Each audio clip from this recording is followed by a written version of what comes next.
বাতাসে তাওয়াফকারীদের আওয়াজের গুঞ্জন, আল্লাহু আকবার এবং লা ইলাহা ইল্লাল্লাহ আওয়াজের সৌরভে সুরভিত করছেন তারা আল্লাহর ঘর। চোখ থেকে অশ্রু প্রবাহমান। আল্লাহর এসব প্রিয় বান্দার পিছনে এক ব্যক্তিকে দেখা গেল। সুঠাম দেহের অধিকারী, দীর্ঘ দেহ, চওড়া কাঁধ, পূর্ণ যুবক, কাঁধে করে তার মাকে বহন করছেন। বড় একটি টুকরির মধ্যে আসন পেতে বসে আছেন বৃদ্ধা জননী। এই গ্রাম্য লোকটি তাওয়াফ করছে আর গুনগুন করে বলছে, আমি তার সওয়ারি, এতে আমার অপছন্দের কিছু নেই। অথচ সওয়ারির উট ঘাবড়ে গেলেও আমি ঘাবড়াই না। আমার মা আমাকে পেটে রেখেছেন, দুধ পান করিয়েছেন তার থেকেও বেশি। লাব্বাইক আল্লাহুম্মা লাব্বাইক।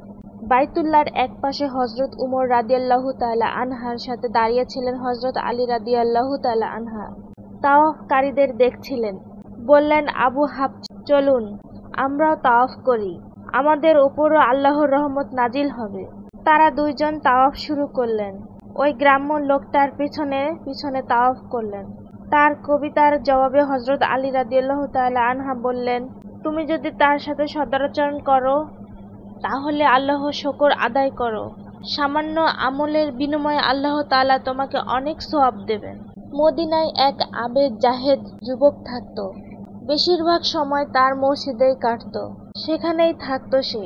সাহাবীদের মুখ থেকে নতুন নতুন হাদিস শোনার সৌভাগ্য হতো।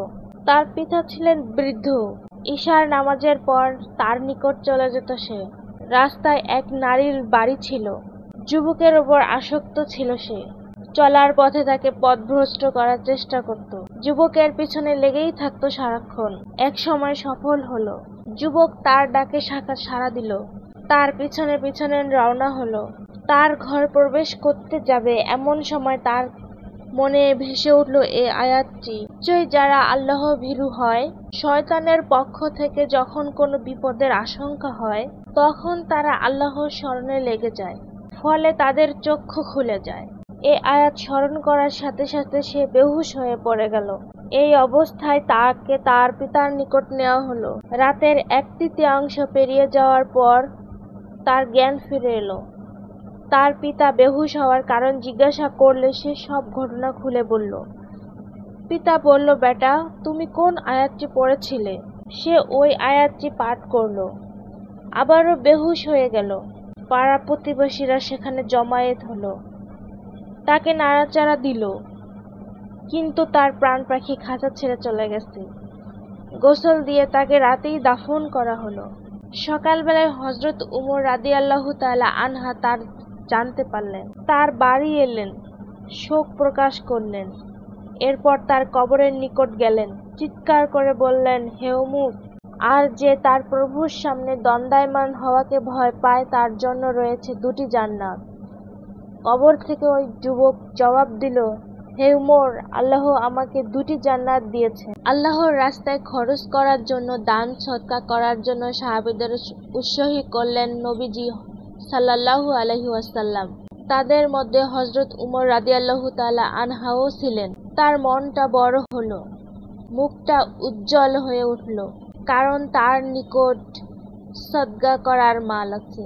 মনে মনে বললেন, আজ আমি আবু বকরের আগে যাব। বাতাসের গতিতে বাড়ি এলেন। একটু পরেই ফিরে গেলেন, হাতে বিশাল একটা থলি। নবীজি সাল্লাল্লাহু আলাইহি সাল্লাম সামনে রাখলেন। তা থলিটির দিকে তাকিয়ে রইলেন নবীজি। তারপর জিজ্ঞাসা করলেন, ঘরের লোকজনের জন্য কি রেখে এসেছো? হযরত উমর রাদিয়াল্লাহু তাআলা আনহা বললেন, তাদের জন্য এ পরিমাণ রেখে এসেছি।